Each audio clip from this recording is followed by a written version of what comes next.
Sejam muito bem-vindos a mais este estudo bíblico, produzido e apresentado pelo Ministério de Ensino Bíblico da Primeira Igreja Batista de Manaus.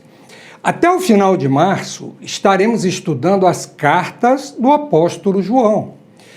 O Espírito do Senhor tem falado aos nossos corações por meio deste precioso texto da sua palavra. Por isso, nós nos alegramos em poder continuar esse estudo em mais essa manhã de domingo.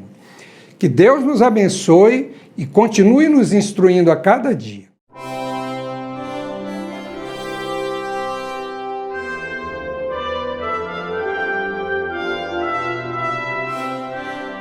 João continua elaborando as 3 provas para que alguém seja considerado um verdadeiro discípulo de Cristo. O restante do capítulo 4 é uma elaboração mais pormenorizada da prova social, a prova do amor. Hoje nós vamos nos dedicar a esse trecho, que é um pouco mais longo, e por isso mesmo está cheio de ensinos importantes. Vamos começar fazendo a leitura dos versos 7 a 12. Amados, amemo-nos uns aos outros, porque o amor procede de Deus. E todo aquele que ama é nascido de Deus e conhece a Deus. Quem não ama não conhece a Deus, pois Deus é amor. Nisto se manifestou o amor de Deus em nós, em haver Deus enviado seu Filho unigênito ao mundo para vivermos por meio dele. Nisto consiste o amor. Não em que nós tenhamos amado a Deus, mas em que Ele nos amou e enviou seu Filho como propiciação pelos nossos pecados. Amados, se Deus nos amou de tal maneira, nós também devemos amar uns aos outros. Nunca ninguém viu a Deus. Se amarmos uns aos outros, Deus permanece em nós e o seu amor é em nós aperfeiçoado. Percebemos que João está usando o amor de Deus por nós como exemplo para que sejamos encorajados a também amar uns aos outros. É a 3ª vez nesta primeira carta que ele volta a esse tema. Na primeira vez, ele relacionou o amor que existe em nós com a verdadeira luz que brilha neste mundo. Na segunda vez, a relação é feita com a vida eterna, da qual o amor é a principal evidência. E agora João fala da própria natureza do amor de Deus, relacionada com a atividade do seu Filho Jesus Cristo em nossa vida. A expressão amar uns aos outros é aplicada 3 vezes nesses versos que nós acabamos de ler. Qual a razão por que esse amor recíproco é um claro dever cristão e que se torna uma prova do verdadeiro discipulado em Jesus? João já nos disse antes que o amor faz parte dos mandamentos de Deus, sendo ao mesmo tempo um mandamento antigo e um mandamento novo. Também já afirmou que o amor é a prova de quem está na luz e tem a vida eterna. Mas agora ele fala do amor sacrificial de Deus como motivação para o amor recíproco entre os cristãos. Deus é amor. Ele nos amou, deu prova disso enviando o seu Filho e agora continua a amar por meio dos que ele já alcançou com o seu amor. O apóstolo apresenta 2 motivos porque os cristãos devem amar uns aos outros. Primeiro, porque o amor procede de Deus. E segundo, porque Deus é amor. Todo amor verdadeiro tem a sua origem em Deus. Ele é a fonte do amor ágape, do amor sacrificial, que ama sem esperar recompensa. A verdadeira face do amor só pode ser vista a partir de Deus. Mas além de ser a origem do amor, Deus é amor em sua essência. Temos no Novo Testamento, pelo menos, mais 3 afirmações da natureza de Deus, ou seja, dos seus atributos, aquilo que ele é em sua essência. Em João, no Evangelho de João, capítulo 4, 24, é afirmado que Deus é Espírito. Nessa primeira carta de João, capítulo 1, verso 5, nós lemos que Deus é luz. E na carta aos Hebreus, capítulo 12 e verso 29, nós lemos que Deus é fogo consumidor. Isso é muito interessante, porque o ensino gnóstico não tinha qualquer problema em dizer ou afirmar que Deus é espírito ou que Deus é fogo, porque eles consideravam essas coisas como não materiais. Mas eles não podiam afirmar categoricamente que Deus é amor, porque amor pressupõe relacionamento. Por isso, João chega a mais uma conclusão que ajuda a desfazer os ensinos gnósticos. Quem não ama não pode dizer que conhece a Deus, porque Deus é amor. O alegado conhecimento superior possuído pelos mestres gnósticos não os tornava aptos para amar. Portanto, não podia ser atestado como verdadeiro. Se a natureza de Deus é amor, é impossível que alguém não manifeste amor se de fato conhece a Deus. No verso anterior, João mostra que o amor é um sinal do novo nascimento, da mesma forma que a justiça, conforme ele já afirmou lá no capítulo 2, verso 29. Em seguida, o autor passa a um argumento diferente, mas ainda decorrente do primeiro. Nos versos 9 e 10, ele passa a nos dar uma nova razão para amar uns aos outros. Não mais por causa da natureza de Deus, mas por causa da sua obra específica de salvação por meio do seu Filho Jesus Cristo. Deus manifestou o seu amor por nós ao enviar Jesus ao mundo para que o mundo fosse salvo por ele. A origem do amor está no ser de Deus, mas a sua manifestação se dá na pessoa de Jesus Cristo. Deus demonstrou o seu amor aos homens de muitas formas desde a criação do mundo. Mas se ele foi tão bondoso e amoroso para conosco que ofereceu o seu próprio Filho para morrer em nosso lugar, isso é motivo suficiente para que nós amemos o nosso próximo, assim como ele nos amou. Se Deus nos amou de tal maneira, diz o apóstolo, nós também devemos amar uns aos outros. Lá no versículo 10 ele afirma. Esse amor sacrificial de Deus por nós possui 3 aspectos notáveis.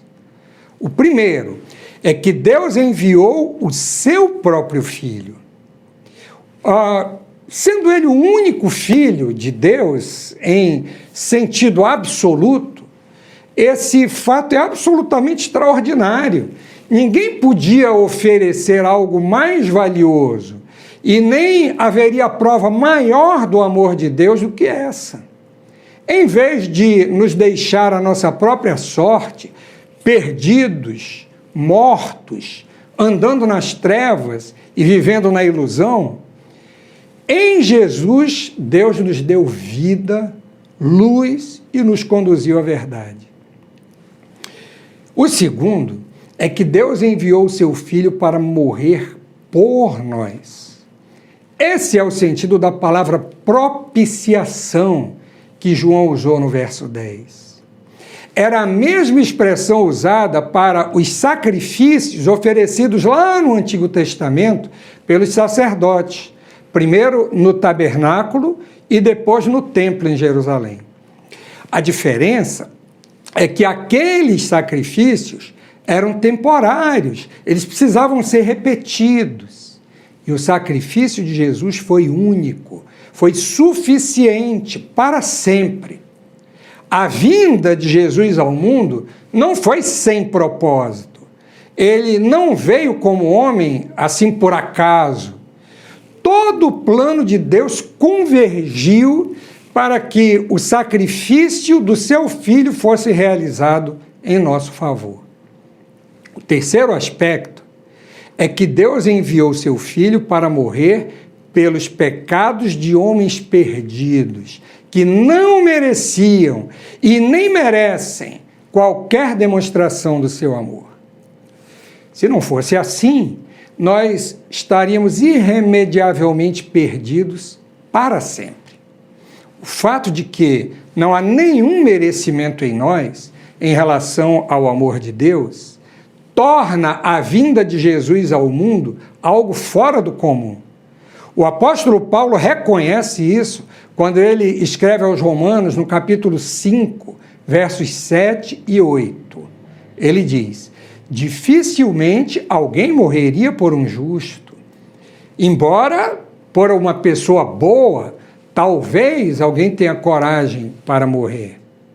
Mas Deus prova o seu próprio amor para conosco, pelo fato de Cristo ter morrido por nós quando ainda éramos pecadores.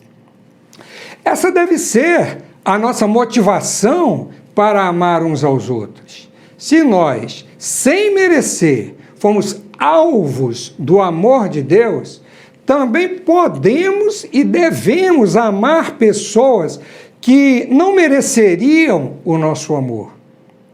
No verso 12, João diz que ninguém viu a Deus, mas Deus continua amando o mundo e atuando no mundo, e o seu amor agora é demonstrado por nosso intermédio. Ele diz: nunca ninguém viu a Deus. Se amamos uns aos outros, Deus permanece em nós e o seu amor é em nós aperfeiçoado. O ensino de que Deus jamais foi visto é claro desde o Antigo Testamento, mas neste ponto da carta ele toma um significado especial. Os gnósticos preconizavam uma certa viagem celestial da alma, por meio da qual alegavam ter uma contemplação de Deus. Isso não era novidade, pois fazia também parte do programa de algumas religiões pagãs, mesmo anteriores ao gnosticismo. Essa visão divina, segundo eles, só seria alcançada por aqueles que possuíssem o verdadeiro conhecimento e fossem iluminados de uma maneira especial. O texto de João se dirige especialmente contra essa pretensão. Ninguém jamais viu a Deus. Significa que não é possível aos seres humanos decaídos terem uma visão real de Deus. Mas ainda é possível ver Deus de outra forma, não literal. Se nós amamos uns aos outros, como Deus nos amou, as pessoas podem ver Deus em nós. Não podemos contemplar Deus agora, porque isso só será possível quando estivermos na sua presença, lá na eternidade. Jesus disse, lá nas bem-aventuranças, que os puros de coração, ou seja, aqueles que conhecem a Deus, que amam a Deus e que foram alcançados pela salvação de Jesus, verão a Deus. E em Apocalipse, capítulo 1, versículo 7, nós lemos que no dia em que Jesus voltar, todo olho o verá. Ainda assim, nós podemos ter certeza de que Ele está conosco, porque o seu amor é aperfeiçoado em nós a cada dia. O mundo pode ver Deus em nós se nós reproduzirmos o amor de Deus em nossos atos. E como é que nós podemos fazer isso? Precisamos ir adiante na leitura do capítulo 4. Vamos ler de 13 a 17. Nisto conhecemos que permanecemos nele e que ele permanece em nós, pelo fato de nos ter dado do seu Espírito. E nós temos visto e temos dado testemunho de que o Pai enviou seu Filho como Salvador do mundo. Aquele que confessar que Jesus é o Filho de Deus, Deus permanece nele e ele permanece em Deus. E nós conhecemos o amor e cremos neste amor que Deus tem por nós. Deus é amor. E aquele que permanece no amor, permanece em Deus, e Deus permanece nele. Nisto, o amor é aperfeiçoado em nós, para que no dia do juízo mantenhamos confiança, pois assim como Ele é, nós somos neste mundo. Então, para reproduzir o amor de Deus em nossas ações, nós temos o auxílio da presença do Espírito Santo em nossa vida. O amor é algo tão sublime e tão ligado à pessoa de Deus que só Ele pode nos capacitar para mostrar um amor verdadeiro. O Espírito Santo nos capacita a demonstrar atos de compaixão uns aos outros e, com isso, dar provas de que permanecemos em Deus e de que Ele permanece em nós. É importante perceber que o mesmo Espírito que nos leva a confessar que Jesus é o Filho de Deus e que Ele veio ao mundo em carne, também nos capacita a amar uns aos outros. Por crermos que Jesus Cristo veio em carne e por crermos que Jesus é Deus, podemos também afirmar que vemos a Deus por meio de Jesus. Aqueles que conviveram pessoalmente com Jesus e tiveram o privilégio de ouvi-lo, de falar com ele e de tocá-lo, conforme nós já estudamos lá no capítulo 1, puderam ver essa manifestação maravilhosa de Deus ao mundo por meio do seu Filho. Mas nós, que mesmo não tendo visto pessoalmente, cremos nele, recebemos também uma bênção especial. Lá no Evangelho de João, capítulo 20, versículo 29, Jesus disse para Tomé o seguinte: você creu porque me viu? Bem-aventurados os que não viram e creram. Esses somos nós. E o apóstolo Pedro, na sua primeira carta, no capítulo 1, verso 9, mostra como são felizes aqueles que creram, ainda que não o tenham visto. Olha o que ele diz: mesmo sem tê-lo visto, vocês o amam. Mesmo não o vendo agora, mas crendo nele, exultam com uma alegria indescritível e cheia de glória, obtendo o alvo dessa fé, a salvação da alma. Mas João continua fazendo agora uma combinação da prova do amor com a prova doutrinária. Para amar, nós precisamos permanecer em Deus, porque Deus é a fonte e a origem de todo o amor. A prova de que nós permanecemos em Deus é que nós confessamos que Jesus Cristo é seu Filho, conforme nós vamos lá no verso 15. Né? Se nós somos capazes de fazer essa confissão, também seremos capazes de amar, e assim permaneceremos no amor, e permaneceremos em Deus, além do que também Deus permanece em nós. A importância da confissão do nome de Jesus é ensinada por Paulo na primeira carta aos Coríntios, capítulo 12, no verso 3. Por isso, quero que entendam que ninguém que fala pelo Espírito de Deus afirma anátema Jesus. Por outro lado, ninguém pode dizer Senhor Jesus senão pelo Espírito Santo. Até para confessar Jesus, nós precisamos do auxílio do Espírito Santo, quanto mais para viver por ele.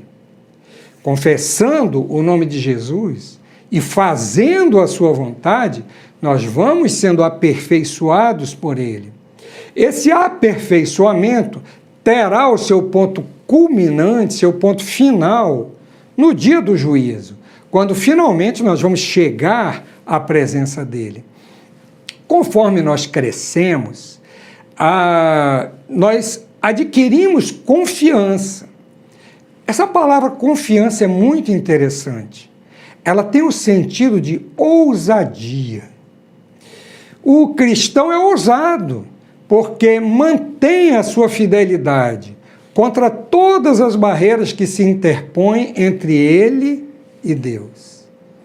A nossa ousadia está baseada no fato de que, assim como Jesus é, nós também somos nesse mundo. Lemos isso lá no verso 17. Jesus é filho de Deus e nós também somos. Jesus chama Deus de Pai e nós também recebemos esse direito. Por isso, Jesus nos ensinou a orar: Pai nosso que estás nos céus. Abra sua Bíblia em Efésios, capítulo 1, versos 4 e 5, onde o apóstolo Paulo diz: Antes da fundação do mundo, Deus nos escolheu nele para sermos santos e irrepreensíveis diante dele. Em amor, nos predestinou para ele, para sermos adotados como seus filhos, por meio de Jesus Cristo, segundo o propósito da sua vontade. Somos aperfeiçoados dia a dia no amor, porque somos filhos de Deus, que é a fonte do amor. Vamos ler o restante do texto, versos 18 a 21. No amor não existe medo. Pelo contrário, o perfeito amor lança fora o medo, porque o medo envolve castigo, e quem teme não é aperfeiçoado no amor. Nós amamos porque ele nos amou primeiro. Se alguém disser, amo a Deus, mas odiar o seu irmão, esse é mentiroso, pois quem não ama seu irmão a quem vê, não pode amar a Deus a quem não vê. E o mandamento que dele temos é este: quem ama a Deus, que ame também o seu irmão. João ensina que o amor nos liberta do medo. No verdadeiro amor não existe espaço para o medo. Mas que medo é esse de que o apóstolo está falando? Com base no que ele já havia dito antes, ele está se referindo ao medo do juízo divino, ao medo do julgamento final. Por que alguém teria medo desse juízo? Porque julgamento pressupõe castigo. Quem ainda tem medo do castigo divino é porque ainda não tem confiança de que os seus pecados foram perdoados. Isso equivale a duvidar do perfeito amor de Deus. A tese do apóstolo é a seguinte: primeiro, Deus nos ama. Segundo, ele enviou Jesus para morrer pelos nossos pecados. Terceiro, crendo nele, nós estamos salvos e não precisamos mais ter medo do seu julgamento. E por isso, agora, quarto, estamos livres para demonstrar esse mesmo amor uns para com os outros.